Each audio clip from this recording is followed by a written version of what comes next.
ተስፋ አድርጋችሁ የምትጠብቁት ነገር ምንድነው? በጣም ጓጉታችሁ የምትጠብቁት ነገር ምንድነው? ህይወት ልትከፍሉለት የሚገባ ነገር አይደል። በጣም ህይወታችሁን ልትከፍሉለት አይገባም። ስትደርስበት ሉዝ አድርጌያለሁ ትላለህ። የምናገኘውና የምናጣው ነገር ለምስጋናና ለኮምፕሌን አይሆንም ማለት ነው። ኦሬዲ ቋሚ መስጋኛ ያደርገናል ያኛው። ይሄኛው ከመጣው ካስፈለገኝ እጠቀማለሁ፣ ካልሆነስ ቢመጣ ራሱ ባይዘው ተታው ትሄዳለህ። አብርሃም እግዚአብሔር ርስት አድርጎ በሰጠው ምድር እንደ መጻተኛ ኖረ። በገዛ ርስቱ ምን ያክል ቢበስል ነው አይደል? ነጥቆ እንዳይመስል የወሰደው እግዚአብሔር ርስት አድርጎ ሰጠው ነው የሚለው። እግዚአብሔር በሰጠው አገር ላይ እንግዳ ነኝ አለ። እንግዳ ነኝ። እግዚአብሔር እኮ ነው የሰጠ፣ ቢሆንም እንግዳ ነኝ። ለምን? እሱ የሰራት ከተማ ከሰማይ ትወርዳለች። የመጨረሻው የእግዚአብሔር ቃል ተገኝቷል። የመጨረሻው ተገኝቷል። ለዘላለም በሰማይ ከኔ ጋር ትሆናላችሁ አለ። ያ ሰማይ ያለ ከተማ የናንተ ነው። ኑዛዜውን አግኝተነዋል። አልቋል። ባለርስት ነን። በስማችን ዞሯል። ሞቱ መረጋገጥ ነበረበት። ኢየሱስ መስቀል ላይ ሞተ፣ ርስታችንን ተቀበለ። ለድነታችን የሚሆነውን በሙሉ ኢየሱስ ነግሮን ሄዷል። አያስፈልገንም ከዚህ በላይ ፎር ሰርፕራይዝ። በእውነት አያስፈልገንም። አሁን አንዳንድ ሰው በጣም እንትን ይፈልጋል፣ ያልተጻፈ ነገር ሂድን ይሄንት ከጀርባ ከጥቅሱ ውጭ ከመጽሐፉ በላይ በሰማይ ርስት አለ። ብዙ አትጨነቅ፣ እንዳለህ ብቻ እርግጠኛ ሁን። በክርስቶስ ደም በኩል በመስቀሉ ሞት በኩል ተረጋግጦ እጃችን ላይ የገባ ርስት አለ። ተቀብለናል። ኢየሱስን ህይወት የጠየቀ ጉዳይ ነው። የተናገረው ቃል ዲማንድ ያደረገው ዴዝ ከፈለ።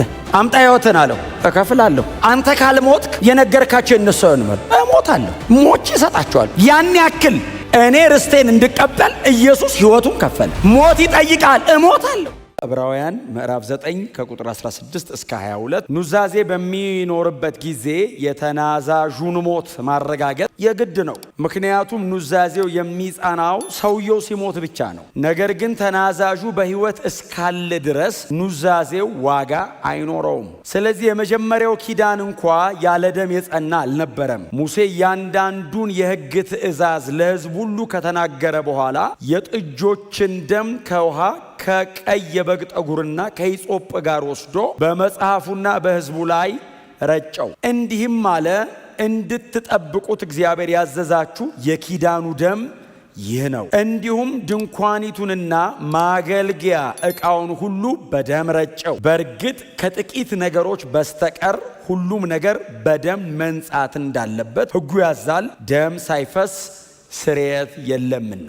ኑዛዜ በሚኖርበት ጊዜ የተናዛዡን ሞት ማረጋገጥ እግዚአብሔር ከሰዎች ጋር እንደነዚህ አይነት ነገሮች አድርጎ ያውቃል። አንኮንዲሽናል። ለምሳሌ ከኖህ ጋር እግዚአብሔር ኪዳን አድርጓል። የመጀመሪያ ከኖህ ጋር አድርጓል አይደል? እግዚአብሔር በተገለጠ መንገድ ዘፍጥረት ምዕራፍ 8 እና ምዕራፍ 9 ስታነቡ ያለ ሰው ጣልቃ ገብነት ኖህና እግዚአብሔር ሲያደርጉ ኖህ ምንም ያዋጣው ነገር የለም። እግዚአብሔር ኪዳን አረገ። ከዚህ በኋላ ብሎ እግዚአብሔር ይህንን ኪዳን አድርጌያለሁ አለ። ከዛ ደግሞ በጣም ደጋግመን ኪዳንን ስናነሳ የምናነሳው አባታችን አብርሃም ጋር ደግሞ ዘፍጥረት ምዕራፍ 15 ላይ እሱም ጋር ደግሞ ምንም አብርሃም በሌለበት አይደል? ሁሌ እንደምንለው አብርሃም ላይ ከባድ እንቅልፍ ጥሎበት አብርሃም ከተኛ በኋላ እግዚአብሔር ብቻውን ኪዳን አድርጎ ሄደ። አብርሃም ከእንቅልፉ ሲነቃ እኔ ብቻዬን አድርጌ ሄጃለሁ፣ አብርሃም አይዞህ አትድከም አለው። ምን ነው እግዚአብሔር ሲለው ለዚህ ኪዳን እኔ የታመንኩ ነኝ። በእምነት ስለሚገኝ ጽድቅ ነው አይደል? አሁን ሁለቱም እየሰበኩን ያሉት። ኖህም እየሰበከን ያለው በእምነት የሚገኝ ጽድቅ ነው። አብርሃምም እየሰበከን ያለው በእምነት የሚገኝ ጽድቅ ነው። ከዛ ዘጸአት ላይ ሲመጣ ግን እግዚአብሔር ኪዳን ሲያደርግ በመካከል የሚሰዋ መስዋዕት ይቀርባል። ከዛ በእነሱ መታዘዝና በእግዚአብሔር ለኪዳን ታማኝ በመሆን መካከል መደረግ ጀመረ። አሁን ዘጸአት ላይ ከእስራኤል ሕዝብ ጋር እግዚአብሔር ሲያደርግ ብቻዬን አረጋለሁ አይደለም ያለው። እናንተም ኑ አለ እግዚአብሔር፣ አብረን እናርገው አለ። እናንተ በዚህ በሕጌ ትሄዳላችሁ። ለኪዳኑ እንደ የተጻፈ ቃል ሆኖ የሚቀርበው መጽሐፉ ነው።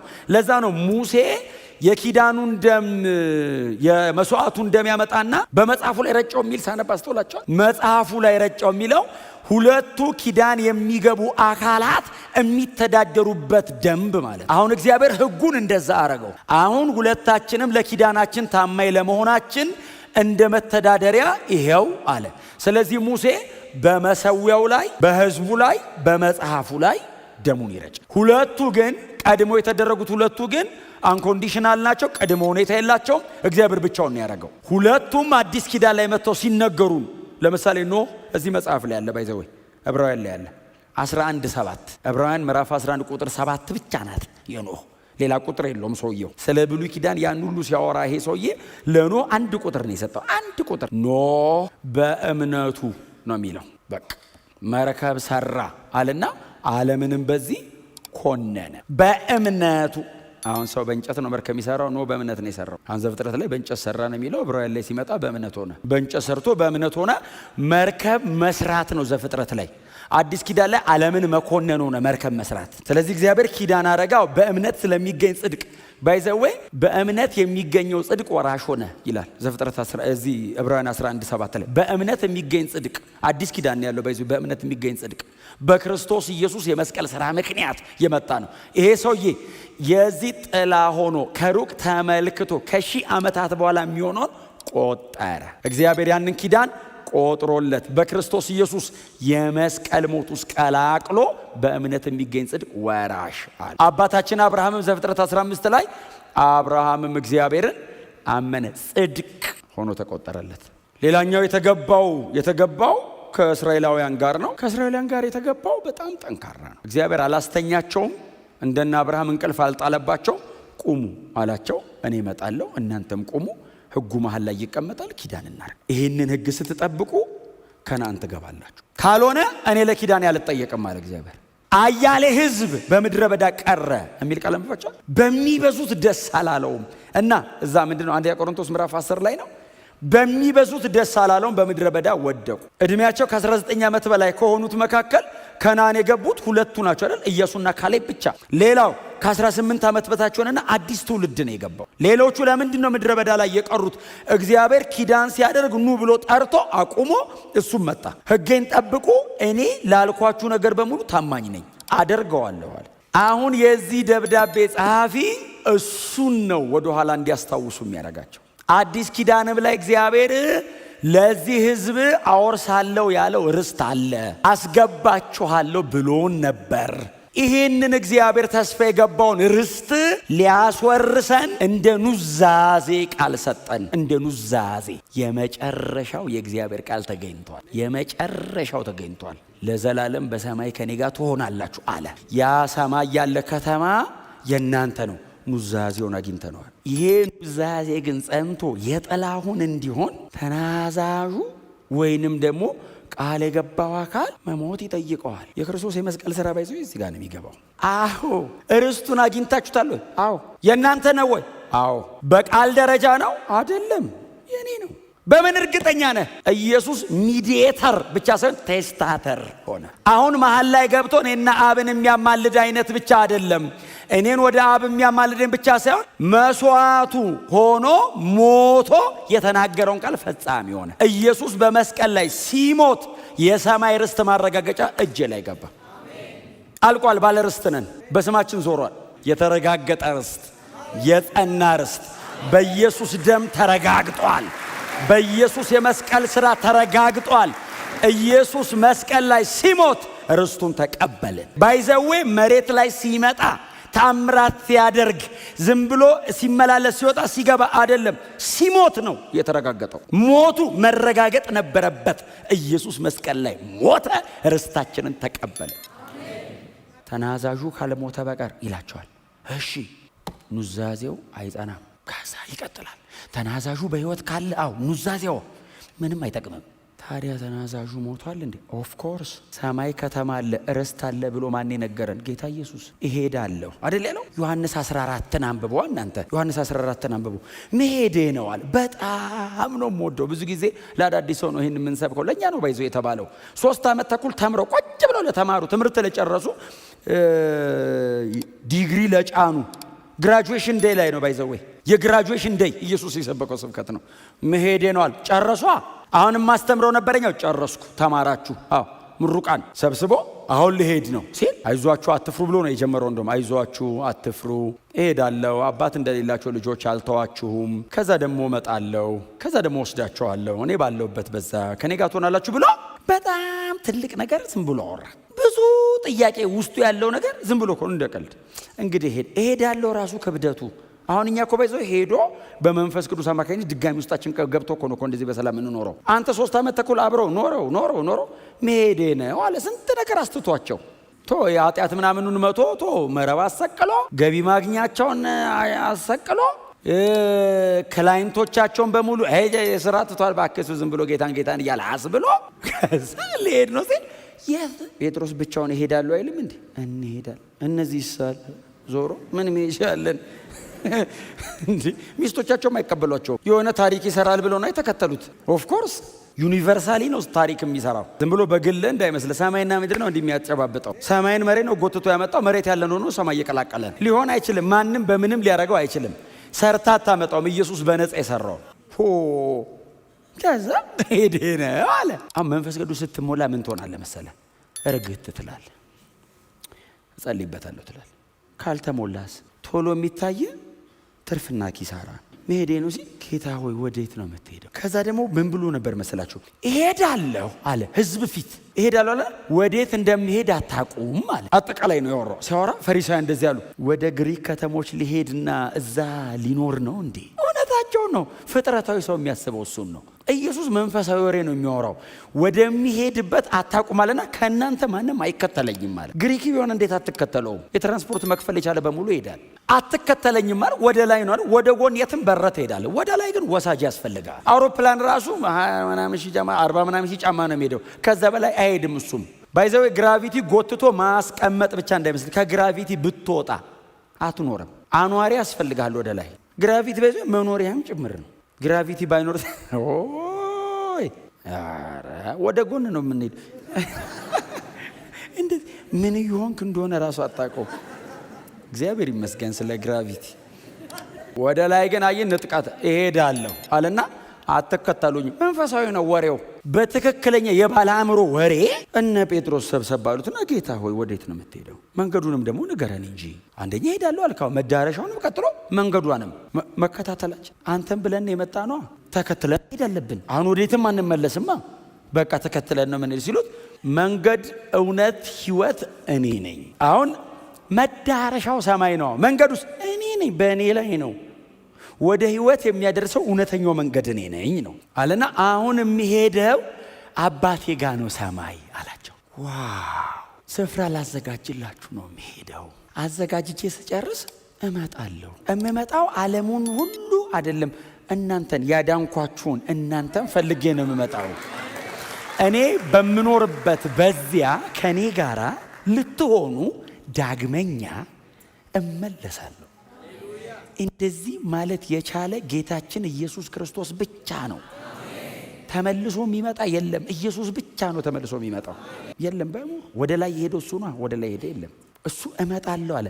ሕያው ስለሆነ ነው የሚመጣው። ከኢየሱስ ውጪ ሞትን ተሻግሮ በህይወት የሚኖር የለም። በእርሱ ያመኑትን ብቻ እርሱ ያኖራቸዋል። ከዛ ውጪ በሙሉ ከሞት በታች ነው ያለው። ኢየሱስ ብቻ ሕያው ነው። በእርሱ የምናምን እኛ ሕያዋን እንሆናለን። ርስታችሁ ይሄ ነው አለ እና አብ ጋር ነው የሚሄደው ሲል ፊልጶስ ነው አይደል የጠየቀው? ፊልጶስ አይደል? በጣም በእውነት ጎበዝ ተማሪ ነው። ብርሃን ምናምን ነው የሚያጥረው እንጂ ግን እንትን በጥንቅቅ አድርጎ ነው የሚሰማው። አብ ጋር ነው የምትሄደው አለው። አዎ እንደው አንድ ጥያቄ ልጠይቅሃለሁ። ጠይቀኝ። አብን አሳየንና ይበቃናል። እስተደል የምትሄደው አብ ጋር ነው የምትሄደው። ሁሌ አባቴ ስትል እንሰማሃለን። አብ ትላለህ። አንድ ሁለቴ ደግሞ አብም ሰማይ ከፍቶ ልጄ ብሏል። አብን አንድ ውስጥ አንድ ያሳየን እና ምንም አንፈልግም። አሁን መሬት እንዲህ በቃ ለመኖራው ግጥም አድርገን ነው የምንሰብከው። አንድ ያሳየናል። ፊልጶስ አቤት አለ። እስከ ዛሬ ከእናንተ ጋር ስኖር አታቀኝም እንዴ? እንዴት ጌታ ሆይ አለው። አንተ ግራጁዌሽን እንዴት ኤሌመንተሪ ጥያቄ ትጠይቀኛለህ?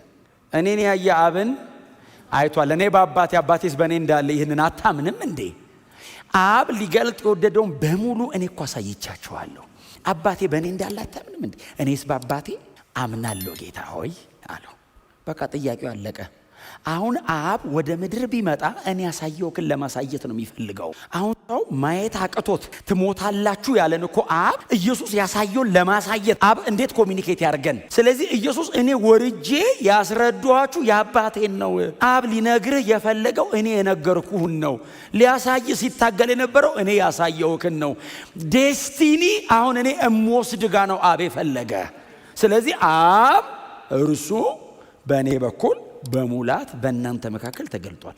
ለድነታችን የሚሆነውን በሙሉ ኢየሱስ ነግሮን ሄዷል። አያስፈልገንም ከዚህ በላይ ፎር ዩር ሰርፕራይዝ። በእውነት አያስፈልገንም። አሁን አንዳንድ ሰው በጣም እንትን ይፈልጋል፣ ያልተጻፈ ነገር ሂድን ይሄን ከጀርባ ከጥቅሱ ውጪ ከመጽሐፉ በላይ በሰማይ ርስት አለ። ከዚህ በላይ ምን ይበለኝ? አሁን አንዳንድ ሰው ርስቱ እንዲብራራ ይፈልጋል። መጽሐፍ ቅዱሱ የሚፈቅደው ድረስ እንሄዳለን። ከዛ ውጪስ ብዙ አትጨነቁ፣ ስትሄዱ ታገኙታላችሁ። ብዙ አትጨነቅ፣ እንዳለህ ብቻ እርግጠኛ ሁን። በክርስቶስ ደም በኩል በመስቀሉ ሞት በኩል ተረጋግጦ እጃችን ላይ የገባ ርስት አለ፣ ተቀብለናል።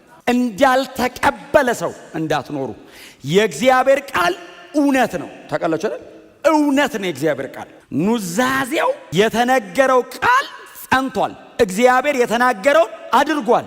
እውነተኛ አምላክ ነው እግዚአብሔር። ርስት እሰጣለሁ አለ ጌታ ኢየሱስ ክርስቶስ ቆሞ ርስት አለ ትወርሳላችሁ የእናንተ ነው ሲለን አሜን ብለኑ። ግን እንዴት ኑዛዜ ተናዛዡ ካለሞተ በቀር እንዴት ይሆናል ስንል እሞታለሁ አለ። እኔ ሞቼ የኔ ነው አወርሳለሁ። እኔ ባለሁበት በዚያ ከኔ ጋር ርስታችን በሰማይ ጸንቷል። ቴስታመንት ኦልዌይስ ዲማንድ ዴዝ። ኑዛዜ ዲማንድ የሚያደርገው ዴዝ ነው። ኑዛዜ በጣም ቢሲሪየስ እንደዚህ አይነት ነገር እውነቴን ነው የምነግራችሁ። ኢየሱስን ህይወት የጠየቀ ጉዳይ ነው። የተናገረው ቃል ዲማንድ ያደረገው ዴዝ ከፈለ። አምጣ ህይወትን አለው፣ እከፍላለሁ። አንተ ካልሞትክ የነገርካቸው የነሱ አይሆንም። እሞታለሁ፣ ሞቼ እሰጣቸዋል። ያን ያክል እኔ ርስቴን እንድቀበል ኢየሱስ ህይወቱን ከፈለ። ሞት ይጠይቃል፣ እሞታለሁ። እወዳችኋለሁ በሚለው ትምህርትህ ብቻ አይድኑ። ለእናንተ ስል ነው መሬት ድረስ መጥቼ እያዩአችሁ ያለሁት። በጣም ሊሆን የማይችል ክፍያን የከፈልከው መሬት ድረስ መምጣት። ካልሞተ ግን አይሆንም። ኢየሱስ ተዋርዶ ዝቅ ብሎ ራሱን ባዶ አድርጎ የባሪያ መልክ ይዞ በሰው ምሳሌ ተገኝቶ ያንን ሁሉ የተጎዳ አይነት ኑሮ መሬት ላይ 33 ዓመት ተኩል ኖረ። ካልሞተ ግን ህይወቱን ካልከፈለ ግን የኔ አይጸናም። ዲማንድ ያደረገው ኢየሱስን ዴዝ ነው።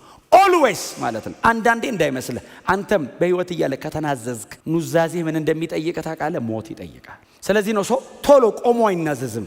ኑዛዜ ሰሞኑን ሰውዬ እንዳይገለኝ ብሎ መጨረሻ ላይ ነው የሚያወጣት። ስለዚህ ኢየሱስን ይሄንን ጠየቀው፣ አረጋለሁ አለ። ፎርጊቭነስ ደግሞ ዲማንድ የሚያደርገው ብለድ ነው። ይኸው እዚህ ጋር ደም ካልፈሰሰ ስርየት የለም። ፎርጊቭነስ ኦልዌይስ ዲማንድ የሚያደርግህ ብለድ ነው። በቀደመው ኪዳን ለህዝቡ ስርየት እንዲደረግ ደም ይፈስ ነበር። ደም ፈሶ ይረጫል፣ ቀጥሎ ይቀባል። ዲማንድ የሚያደርግህ ፎርጊቭነስ ደግሞ እግዚአብሔር እኔን ይቅር ለማለት ምን ጠየቀው? ደም። ለዘላለም ለመማር ደም የበግ የጠቦት የምናምንማ እልፍ አለው። ንጹህ ደም ተፈለገ። ኃጢአት የማያውቀው ደም ተፈለገ። ፎርጊቭነስ ይሄንንም እንዳትረሱ። ሁለተኛ ነው እየነገርኳችሁ ያሉት። ዲማንድ የሚያደርገው ብለድ ነው። መጽሐፍ ቅዱሳችን ከመጀመሪያው መጽሐፍ ጀምራችሁ ብታነቡ አዲሱ ኪዳን እስከተደረገበት አዲስ ኪዳን የተደረገው መስቀል ላይ እንደሆነ ታውቃላችሁ። አዲስ ኪዳን የተደረገው ኢየሱስ መስቀል ላይ ደሙን ሲያፈስ ነው። የኃጢአት ስርየት የተገኘው ኢየሱስ መስቀል ላይ ደሙን ሲያፈስ። ኪዳን ግዴታ፣ ይቅርታ ግዴታ ደም ይጠይቃል። ስለዚህ እግዚአብሔር ልጁን ላከ። በጣም አስደናቂ ነው። ለፎርጊቭነስ ግን ዲማንድ ያደረገው ብለድ። ሁለተኛው እሱ። ሶስተኛው ጀጅመንት። ሁል ጊዜ ዲማንድ የሚያደርገው ሰብስቲቲዩት፣ የሚተካ ሁሌ ፍርድ ካለ ነፃ እንድትወጣ ተክቶ ፍርድን የሚቀበል ያስፈልጋል። መስዋዕት የሚቀርበው ለምንድን ነው? ደም የሚፈሰው ለምንድን ነው? እንስሳትን ለምንድን ነው አምጥተው መስዋዕት አድርገው ደማቸውን የሚያፈሱት? በዛ ኃጢአተኛ ምትክ ነው። ጀጅመንት ዲማንድ የሚያደርገው ሰብስቲቲዩት ነው። የሚተካ መሀል ላይ የሚገባ ይጠይቃል። ካልሆነ አንተን ይበላል። ፍርዱ አንተን ያገኛል። አንተን እንዳያገኝ ተክቶ የሚገባ ይፈልጋል። ስለዚህ ኢየሱስ እነዚህን ሶስቱንም ሆኗቸዋል። ለፎርጊቭነስ ደም አፍስሷል። ለእኔ ፍርድ ሰብስቲቲዩት አርጎኝ ገብቷል። ቴስታመንቱን ለማጽናት ጌታ ኢየሱስ ክርስቶስ የሚጠይቀውን ነገር በሙሉ ከፍሎታል። ክብር ለኢየሱስ ይሁን። አዲስ ኪዳን ይሄ ነው። ርስት አለን በሰማይ የሚጠብቀን ታላቅ የከበረ ርስት አለ። እንደዚህ ህዝብ አይነት ህዝብ በምድር ላይ የለም። በጣም ተስፋ አድርጋችሁ የምትጠብቁት ነገር ምንድነው? እናንተ እንደው በእውነት ምን ልጠይቃችሁ፣ ቆም ብላችሁ እንድታስቡ፣ ወደ ቤታችሁ ስትሄዱም እንድታስቡ፣ በጣም ጓጉታችሁ የምትጠብቁት ነገር ምንድነው? ህይወት ልትከፍሉለት የሚገባ ነገር አይደል። በጣም ህይወታችሁን ልትከፍሉለት አይገባ። ስትደርስበት ሉዝ አድርጌያለሁ ትላለህ። በጣም ጓጉተን ልንጠብቀው የሚገባ ርስታችን በሰማይ አለ። ምድረ በዳው ባይዘዌ ምድረ በዳው የእስራኤል ምድረ በዳ የሄደችበት የዚህ የሲናው ምድረ በዳ እግዚአብሔር እስራኤልን ሲመራት ባይዘዌ ምድረ በዳ እንዳልሆነ ታውቃለህ። ቀን የደመና አምድ ይመጣል፣ ጥላ ቀስቀስ፣ ሌሊት የእሳት አምድ ይመጣል። ብርሃን ብቻ እንዳይመስል ሙቀት፣ በረሃ ቀን በጣም ይሞቃል፣ ሌሊት ደግሞ ብርድ አለው። ስለዚህ ሁለቱን ባላንስ ነው ባይዘው የሚያደርገው። ሀሩሩን እየከለለ ብቻ እኮ አይደለም እያቀዘቀዘ ነው። ደግሞ እንዳይጨልምባቸው እያደረገ ብቻ አይደለም ሙቀት እየሰጠ ነው። ጫማቸው ከእግራቸው ጋር ያድጋል፣ ልብሳቸው ይጨምራል አብሯቸው። ምግብ የመላእክ ምግብ በሉ አለ ጳውሎስ። ምድረ በዳውን ኤደን አረገው የሚለው እኮ ለዛ ነው። በረሃውን ገነት አረከው እኮ ይላል። ምድረ በዳ ነው ኤደን፣ በረሃ ነው ገነት። ማን ያረገው? እግዚአብሔር። ቃልህን ላክ እና ምድረ በዳ ሲና በታሪኩ እንደዛ ሆኖ ያቀም ውሃ ጠማን ሲሉ እግዚአብሔር ባይዘዌ ውሃ አውጪ አይደለም የሚልከው፣ አለት አፕሮች ያረጋል እግዚአብሔር። ለምን መሰለ የሚያደርገው? እኔ እግዚአብሔር መሪ ነኝ እኮ እያለ አሁን ኑር ነው የሚልህ። ኧረ አያስፈልግም የትም አንሄድም። እግዚአብሔር ግን አይ ዴስቲኒው እሱ አይደለም አላቸው።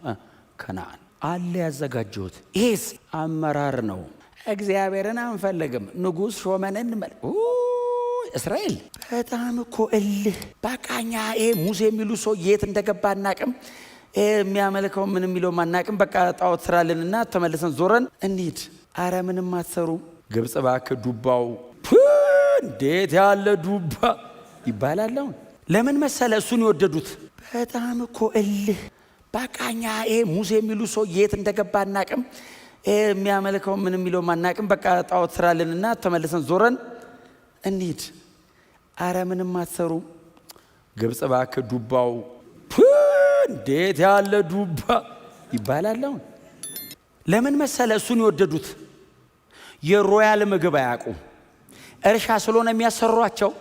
አየህ ዱባው ጋር ነው ያለው ሰውየው፣ ከመሬት ነው የሚነቅለው ሽንኩርት ጋር።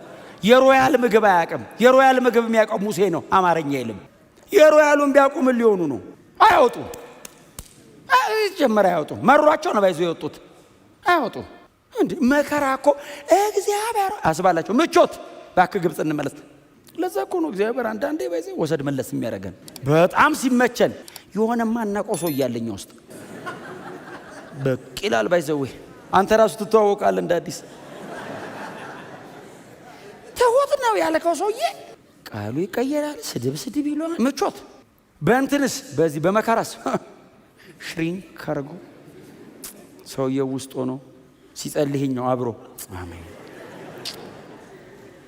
ጌታ ሆይ ጎብኘኝ ሲል የመቻቻል ያኛው ታውቃለህ። ለዛ እኮ ነው ጳውሎስ ግደሉት። ኦልዌስ ጳውሎስ ሪንግ ውስጥ አስገብቼ እገጥማለሁ የሚለው ሰይጣንን አይደለም ስጋዬን። ለምን እድል የሚጠብቅ ነው። እድል ጠብቆ እንቅ ያደርጋል እና ሁሌ ያመጣዋል። ምድረ በዳው ይኸውልህ አንዳንዴ አመራሩ የእግዚአብሔር አመራር በቃ እግዚአብሔር ኤክሰስ ነው። ምግብ አማሪ ስል የመላእክ አይደል? አሁን በልተው አያውቁም እኮ። አሁን ለሽንኩርት ቮካብለሪ አለ።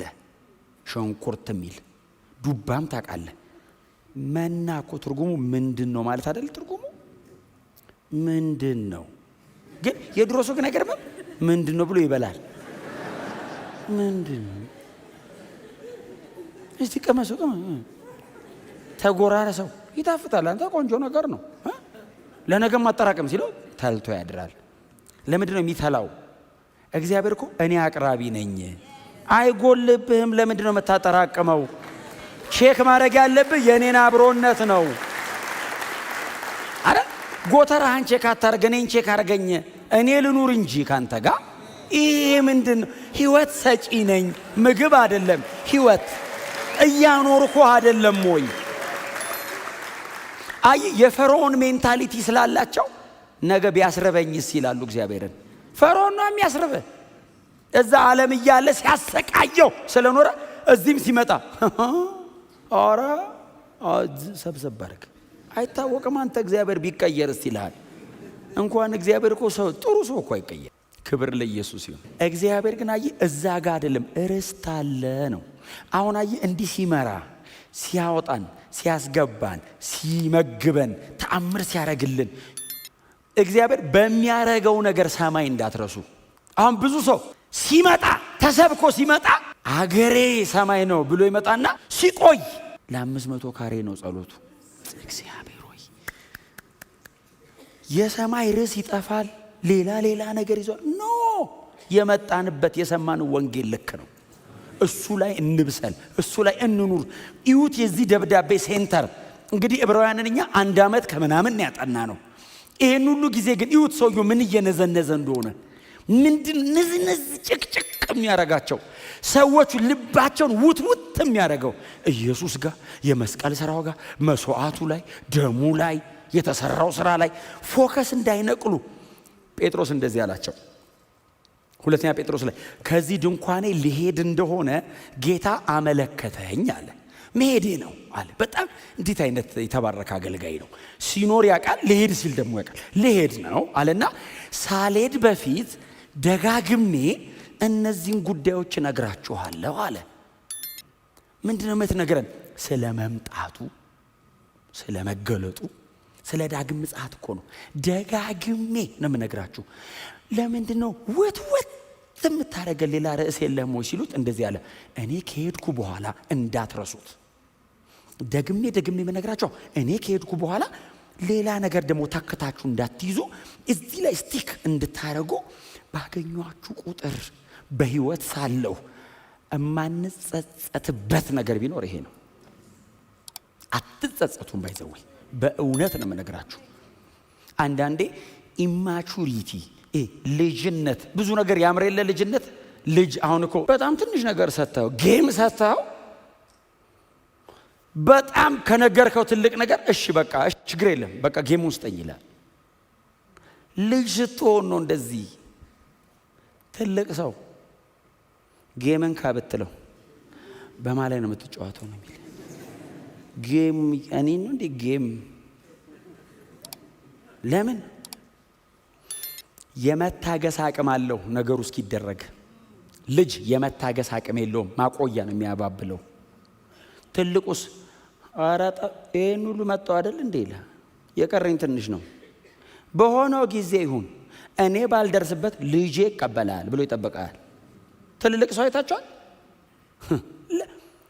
የሚያወርሰው ነገር ብዛት አንዳንድ ቤተሰብ እሱስ እንድንክስ አድርገው እሱ ሳይኖር ብዙ ነገር አስተካክሎ ለምን ማቹር ስታረግ የመታገስ አቅም ትልቅ ነው። መጠበቅ ትችላለህ። ዋጋ የምትሰጠው ለትልቅ ነገር ነው። በየመንገዱ የሚያባብል ነገር አትጠብቅም። እግዚአብሔርም እየመጣ በየመንገዱ እንትን አረግልሃለሁ፣ አይዞ እንትንም እሰጥሃለሁ፣ እንትንም ሲሆንልህ አያረግም ነው እንዴ? ያረጋል። ምንድነው ታዲያ ልዩነቱ? እንብሰል ነው። ስትበስል አያረግም? ያረጋል። ማረጉ መች ይቀራል? የፈለገ ብትበስል አንተ ነህ ማኔጅመንትህን የምታስተካክለው እንጂ ለእግዚአብሔር ሁሌ ልጅ ነህ፣ ሁሌ ልጅ ነህ። አሁን እግዚአብሔር መቼም አድገህ አይቶ አይልም። የዘላለም አምላክ ፊት 120 ዓመት ምንድነች? ነጥብ አይደለም። ባይዘው በ120 ዓመት ስትሞታውን ኖሮ መጣ ነው እንደሚልህ እንደፈጠርኩት አላ አንዴ 900 የኖረ እኮ አለ። እኛ በሰባ ሄደናውን እንደ ብርቅ እድሜ ጠግበው እግዚአብሔር ጋር ሁሌ ልጅ ነን። ግን እኛ ማቹር እናርግ፣ እንደግ። ትንንሽ ነገር አያጓጓችሁ። ሰማይ ረስታለ እና በቃ የማይንድ ሴታፕህን እዛ ላይ እስኮፕህን ትልቅ አርገው። ትንንሽ ነገር ይሆናል። ለዚህ አይጠረጠርም እግዚአብሔር። ለዘላለም አምኜው ለመሬት ተጠረጥረዋለሁ እንዴ? ዘላለም ያኖረኛል ያልኩት አምላክ መሬት ላይ ምግብ ያበላኛል ተብሎ አይ በፍጹም እሱም አይሄድም። ከወንጌል ጋር ራሱ ይጋጫል። ግን አይናችን እዛ ላይ ይሁን። የምናገኘውና የምናጣው ነገር ለምስጋናና ለኮምፕሌን አይሆንም ማለት ነው። ኦሬዲ ቋሚ መስጋኝ ያደርገናል ያኛው። ይሄኛው ከመጣው ካስፈለገኝ እጠቀማለሁ፣ ካልሆነስ ቢመጣ ራሱ ባይዘው ተታው ትሄዳለህ። ከሚበልጠው ነገር የሚያዘገይ ከሆነ አያያይ ግዴለም አንተ ከፈለክ ተጠቀመው ብለህ ለሌላ ሰጥተህ ትሄዳለህ። አብርሃም እግዚአብሔር ርስት አድርጎ በሰጠው ምድር እንደ መጻተኛ ኖረ። በገዛ ርስቱ የእሱ ኮኖ ርስቱ። ለምንድን ነው አንተ በገዛ አገር ላይ መጻተኛ የሆንከው ስትለው፣ እግዚአብሔር የመሰረታትን ከተማ ከሰማይ የምትወርደውን ኢየሩሳሌምን እጠብቃታለሁ። ምን ያክል ቢበስል ነው ይኸውልህ፣ ነጥቆ እንዳይመስል የወሰደው እግዚአብሔር ርስት አድርጎ ሰጠው ነው የሚለው። እግዚአብሔር በሰጠው አገር ላይ እንግዳ ነኝ አለ። እንግዳ ነኝ። እግዚአብሔር እኮ ነው የሰጠ፣ ቢሆንም እንግዳ ነኝ። ለምን? እሱ የሰራት ከተማ ከሰማይ ትወርዳለች። እዛ አገር ነው ቤት እንዲኖረኝ የምፈልገው። ይሄኛውን እናንተ ወሰዱት ብሎ ለሚስቱ ለሳራ የመቃብር ቦታ ከኤሞር ሰዎች ሄዶ ገዛ ይላል። በገዛ እሱም ብለው እኮ ነው መጥቶ የሰፈሩት። እነሱ ነበሩ መግዛት የነበረባቸው ከሱ። ምን አይነት አቲቲዩድ ነው! እግዚአብሔር ወንጌልን እላያችን ላይ ይድፋው፣ ግልብጥ ያርግብን። አኗኗር አካሄድ የሚያጓጓ የሚያምርና የማያምር ነገር ሁሉ ቶታሊ ዲፍረንት። ክብር ለኢየሱስ ይሁን። አብርሃም አልደከመም ወይ? ደክሟል። ምንድነው ለመነሳት ኢነርጂው? እግዚአብሔር የመሰረተው ከተማ ከፊት አለ። ጳውሎስ አልደከመም ወይ? ደክሟል። ጴጥሮስ በጣም መሲ እስከ መካድ ደርሰዋል። ኢነርጂያቸው ምንድነው? ድጋሚ ብድግ ብለው ወንጌል አገልግለው የሞቱት በምን ምክንያት ነው? ሩቅ ነው የሚያዩት። እግዚአብሔር ጠላኝ እንዴ የሚል እግዚአብሔር ጠላኝ ብለህ ውስጥ ካሰብክ ጭንቅላት ላይ ጭና የተቃውሞ ጸሎት ነው መጸለይ ያለብህ። ባይዘው ልቀቅ ሂድ ኮርነር አግኝቷል ማለት እኮ ነው። አይ ግራውንድ ሊያረግ ነው። ጠላኝ ስትል ይገጣጥምላል። ባይዘው እንትን ተበላሽቶብህ የለ እንትና ሳይጸልይ ተሳክቶለት የለ እንደው እንትና በጌታ ራሱ አይደለም ዝም ብሎ ነው የሚሰምረለት። አንተ አሁን ምን የቱ ጋር ነው የወደደ ይላል። ፋይል አደራጅቶ ዶሴ እንደዚህ ሰይጣን ፍራክሽን ኦፍ ሰከንድ ታውቃለህ አይደል? የድሮን ሁሉ ነው የሚያመጣው። ኧረ ብታይ እንትኑ በጣም ሲስተሙ ከባድ ነው። ሰይጣን ብቻውን አይደለም የወደቀ ስንት አለ የማይቆጠር። ሲሶ እኮ ነው ይዞ የወረደው። እንዳለ ፋይል ይዞ ነው ባይዘው የቆሙት። አንድ ከተገኘ አደራጅተው ከመወለድ ጀምሮ የዘር ማንዘር ሁሉ አሁን ቤተሰብ መች ተሳካለት ይላል። ካንተ አልፎ የአባትህ ትዝ ይላል። አያት ራሱ እኮ ይገርማል። ከድሮ ከገጠር ሲወጡ ይላል ከዛ ሰውዬው ከዛ ይወል መንፈስ ቅዱስ ስለማይተህ ጠጋይልና ባይዘው መንፈስ ቅዱስ አይጨቃጨቅም። እኔን እንዴት ታማኛለህ አይልም። መንፈስ ቅዱስ እንደዚህ አይነት አምላክ አይደለም። ቀስ ብሎ ኢየሱስ ሞቶልህ የለ እንዴ ሲልህ ያ ሁሉ ፋይል እሳት እልም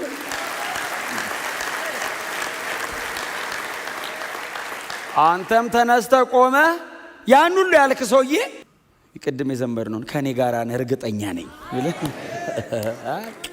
ኢየሱስ ጌታ ነው።